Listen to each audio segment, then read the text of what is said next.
पिछले 4 दिनों से मेवाड़ के उदयपुर में क्या कुछ हुआ वो सब जानते हैं। किस तरीके से जो है राज परिवार यानी जो एक रॉयल लड़ाई थी वो सड़कों पर आ गई।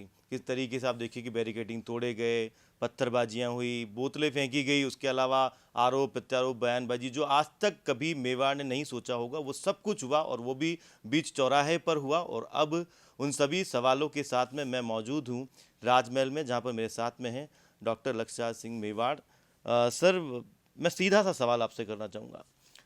वो दिन जिस दिन जो है ये गेट बंद हुआ था राजमहल का, और आज का दिन 4 दिन हो गए और जब गेट खुल चुका है, इन 4 दिनों के अंदर में आप मुझे ये बताएं कि क्या कुछ जो है आपने देखा और क्या मानते हैं उसको कि क्या मेवाड़ में ऐसा होना चाहिए था, वो भी जब आपकी महाराणा प्रताप के जो वंशज हैं और वहाँ पर सब कुछ हो रहा है। नहीं, बहुत ही निंदनीय है, दुर्भाग्यपूर्ण है और इसकी बिल्कुल भी जो है वो किसी भी प्रकार से ऐसी सोच या ऐसे कदमों की जो है वो सराहना जो है वो नहीं की जा सकती। तो बिल्कुल सच्चाई है, बड़ा बड़ा दुख का बात है पिताजी। हम स्वयं जो है स्वयं सभी लोग इस चीज़ को लेकर जो हैं वो बहुत ही दुखद हैं और आहत हैं इस हालात और परिस्थिति को देखकर। पर अब हम लोग उस तरीके से देखें जहाँ पर परिस्थितियाँ बेहतर हो रही हैं, दरवाजे खुल रहे हैं और हालात जो है वो बेहतर हो रहे हैं। पर्यटन, सैलानी, शहरवासी, प्रदेशवासी सब जो है वो कहीं ना कहीं एक चिंता से जो है वो मुक्त हो रहे हैं। और इस सवाल के माध्यम से भी मैं जो है सबसे पहले प्रशासन का, सरकार का, खासतौर पे मुख्यमंत्री महोदय का, सभी लोगों का जो है वो मैं तहे दिल से बहुत बहुत धन्यवाद ज्ञापित करना चाहता हूँ कि बहुत ही अनुशासनिक तरीके से, गरिमामय तरीके से, इज्जतपूर्ण तरीके से इस काम के अंजाम तक इसको पहुंचाया गया। एक सवाल शुरू दिन से, जिस दिन 10 नवंबर को जो है यहाँ पर महेंद्र सिंह जी मेवाड़ का निधन हुआ था, और क्योंकि मैं भी वहाँ पहुँचा था और वहाँ पर जो उनका अंतिम संस्कार था हम भी वहाँ पर पहुँचे थे, लेकिन वहाँ हर एक के मुंह पर जो है एक ही सवाल था और काफ़ी आलोचना जो है वहीं से शुरू हो चुकी थी कि आखिर जो है आप या पिताजी, खैर वो तो अस्वस्थ हैं जैसा कि हमको जानकारियाँ मिली हैं, लेकिन खास तौर से आपके ऊपर जो है वहीं से जो है तीर शुरू हो चुके थे। हालांकि खैर महाराणाओं ने तो खैर तीर काफ़ी सहन करे हैं, लेकिन ये जो शाब्दिक तीर थे आप तक भी पहुँचे ही होंगे।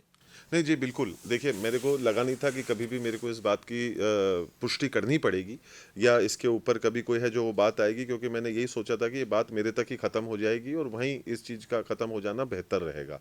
पर अब जिस हिसाब से माहौल और परिस्थितियाँ बनी हैं, जो हमने पिछले कुछ दिनों के अंदर देखी हैं, शायद इस वर्तमान परिप्रेक्ष्य में आप इस बात को समझ भी पाएँगे और मेरा भी दुःख दर्द जो है वो समझ पाएँगे, क्योंकि पहले इसके ऊपर मैंने कभी चर्चा करी नहीं है। तो अब उसके ऊपर जो है वो बातचीत हो रही है, पर इसका भी मुझे बहुत दुःख है। कोई मैं इस बात को खुशी से नहीं कह रहा। पर सबसे पहली बात तो ये कि जो है वो सूचना की जो आप बात कर रहे हैं, ये सारी बातें बेबुनियादी हैं और उसको गलत जो है वो समझा गया। और एक बात मैं आपको इसके अंदर पहले जो है एक बताना चाहता हूँ कि जब मेरी दादी श्री शांत हुए थे, तब जो है वो समौर बाग में बिराज रहे थे मेरे बड़े पिताजी के साथ में। तो एक विधिवत एक परंपरा या सोच जो भी हम कहना चाहें उसको भी अपन अलग रखें। उन्होंने भी उस वक्त पे मेरे पिताजी को 4 लोगों के माध्यम से भेजकर अपने छोटे भाई को ये इत्तला करवाई थी। और हम दोनों स्वयं जो है वो अंतिम यात्रा में मेरे दादी के जो है वो शामिल हुए थे। तो एक बात तो वो, अब अपन इस बात को यहाँ पर रोक कर अपन दूसरी बात पर आ जाते हैं जिसका आपने अभी मेरे को सवाल पूछा। इसका सीधा सीधा जवाब ये है कि जो मेरे सबसे करीबी निकट व्यक्ति जो हैं और विश्वसनीय व्यक्ति जो हैं, उन तक ये इतला पहुँचाई कि एक तो लक्षराज सिंह मेवाड़ को आने की आवश्यकता नहीं है, और अगर वो आते हैं तो अपनी स्वयं की सुरक्षा के साथ में अपनी जान की रखवाली करते हुए ही वो आएँ। तो मंसूबा तो उसी दिन तय हो चुका था कि इन लोगों को कानून को अपने हाथ में लेना था, इस जज्बाती माहौल के अंदर एक माहौल खराब करने का प्रयास करना था और कोई ना कोई अप्रिय या अनहोनी घटना को घटवाने के पूरी तरीके से ये लोग तैयारी कर कर बैठे थे। जो हम लोगों ने रात को 25 की रात को 26 की सुबह को उनके मंसूबों को काफ़ी हद तक इस दरवाजे के सामने इस ऐतिहासिक जगह के ऊपर जो है चौराहे के ऊपर हम लोगों ने आते हुए देखा। अगर मैं वहाँ पर इस परिस्थिति के बाद में भी वहाँ पर पहुँचता और कोई अनहोनी घटना हो जाती तो फिर कौन आदमी उस चीज़ के लिए जिम्मेदार होता। तो कहीं ना कहीं हमारा भी स्वाभिमान और इज्जत जो है उसको बचाते हुए रखते हुए जो है हम लोगों ने वो निर्णय लिए, बड़े कठोर निर्णय लिए और बहुत ही दुखदपूर्ण जो है वो निर्णय लिए। पर दुर्भाग्यपूर्ण बात यह है कि सच्चाई यही है। जिस तरीके से जो है यहाँ निधन हुआ है महेंद्र सिंह जी मेवाड़ का, काफ़ी सारे सवाल तो हैं, लेकिन एक चीज़ ये है, आपने 24 की रात को ही जो है एक ये जो आम सूचना है या विधिक नोटिस है वो रिलीज हो चुका था अखबारों के लिए, जो 25 तारीख को वहाँ पर छप चुका था। उसके पहले 10 नवंबर को जो है महेंद्र सिंह जी मेवाड़ का जो निधन है, उसके बाद में 18 तारीख को जो है राज तिलक को लेकर जिस तरीके से है एक निमंत्रण जो है सोशल मीडिया पर वायरल हुआ था, और वो भी आप तक जरूर पहुंचा होगा कि जो 25 तारीख को जो है राज तिलक जो है चित्तौड़गढ़ के प्रकाश पैलेस जो है वहाँ पर होने वाला है। इनमें दो सवाल मेरे आपसे हैं। जी। पहला तो ये कि जिस तरीके से राजमहल जो यहाँ पर राजतिलक हुआ, उसको लेकर किसी भी तरह का विरोध जो है नहीं था, लेकिन जो आपकी तरफ से आम सूचना थी वो जरूर थी कि धूनी को लेकर थी, और एक जो थी एकलिंग जी में दर्शन को लेकर थी, दो चीज़ें थी। अखबार में ये तो जरूर छपा, लेकिन कहीं पर भी जो है सांत्वना रूप में कुछ भी नहीं छपा, या उसके अलावा किसी किसी भी तरह की पोस्ट नहीं आई। मैं आपको क्या जवाब दूं, जब मैं आपको पहले ही बता चुका कि जो भावनाएं वहां से जो है वो भेजी गई, उसके बाद में मैं मेरे पास क्या नहीं, जो आप है। जो कह रहे हैं कि जो खतरा था आपके वहां जाने पर था, लेकिन आपकी तरफ से नहीं कहीं पर भी संवेदना किसी रूप में प्रकट हुई हो तो नहीं, तो वो एक जो है वो मेरे मन में है, मेरे पिताजी के मन में थी, मेरे मन में थी। अब वो कोई सोशल मीडिया पर लगाने से वो कम ज्यादा तो नहीं हो जाएगी ना साहब। जो किसी का दुख है, मेरे पिताजी को जितना दुख हुआ उनके एक भाई को खोने का, उनके सगे भाई को खोने का, अब वो क्या एक सोशल मीडिया पोस्ट तय करेगी कि उसकी गंभीरता कितनी थी या नहीं थी? ये और जब खास तौर के ऊपर इस प्रकार के वहां से हमारे पास में पैगाम जो पहुंचाए जा रहे थे, भेजे जा रहे थे, तो हम उसके अंदर फिर किसी भी प्रकार से हमारा परिवार का दुख परिवार तक सीमित रखना चाहते थे।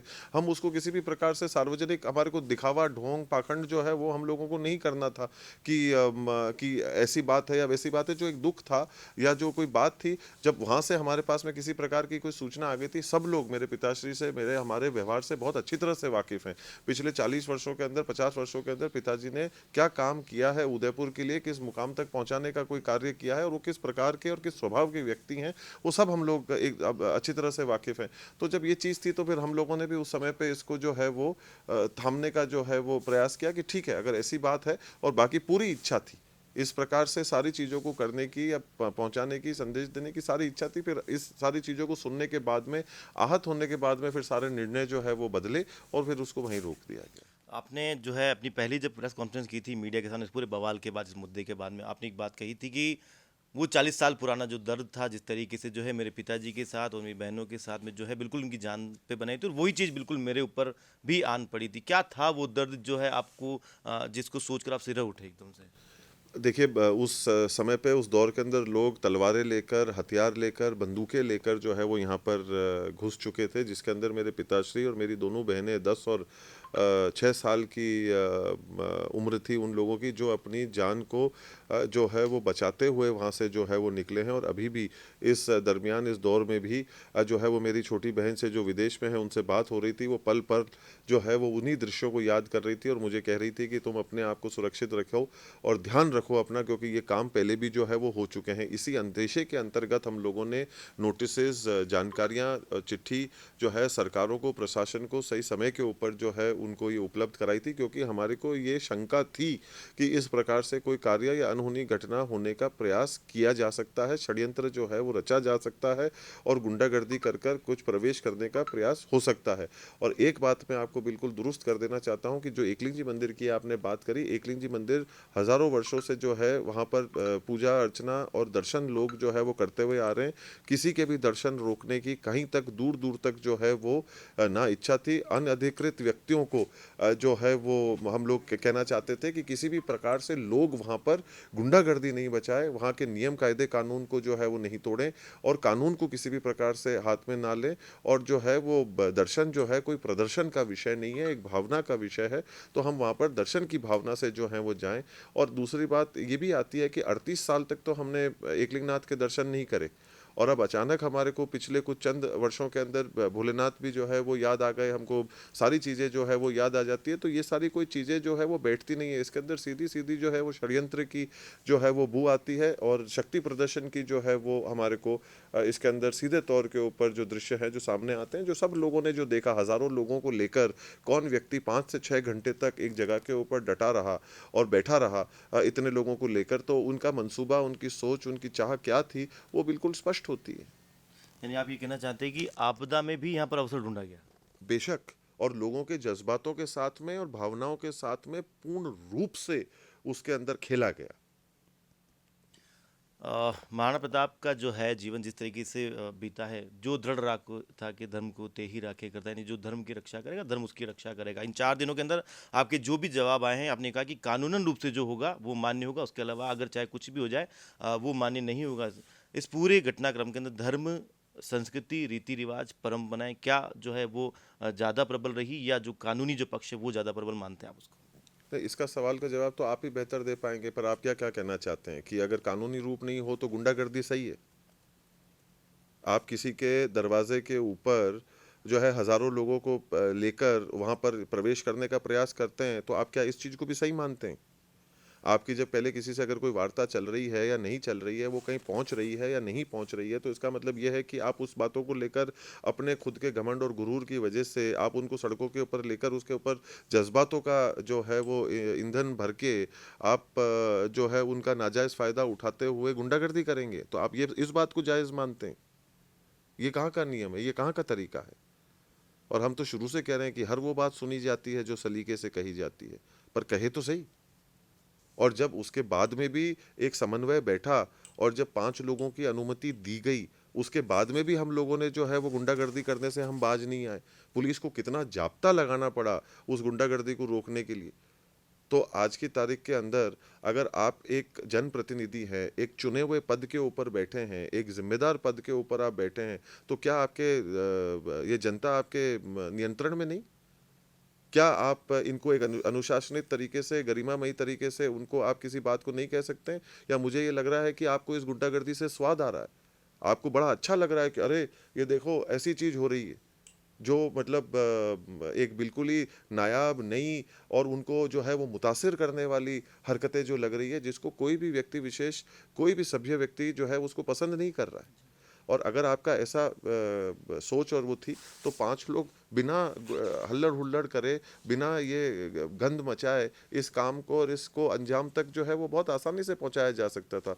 इस प्रकार से जो है वो हमारे को माहौल को ख़राब करते हुए इस काम को अंजाम तक पहुंचा। जब अनुमति मिल गई उसके बाद में क्या था? जब हमने अनुमति दे दी, हमने कह दिया कि इस काम को कर लीजिए, उसके बाद में ऐसी सारी हरकतों की आवश्यकता क्या है?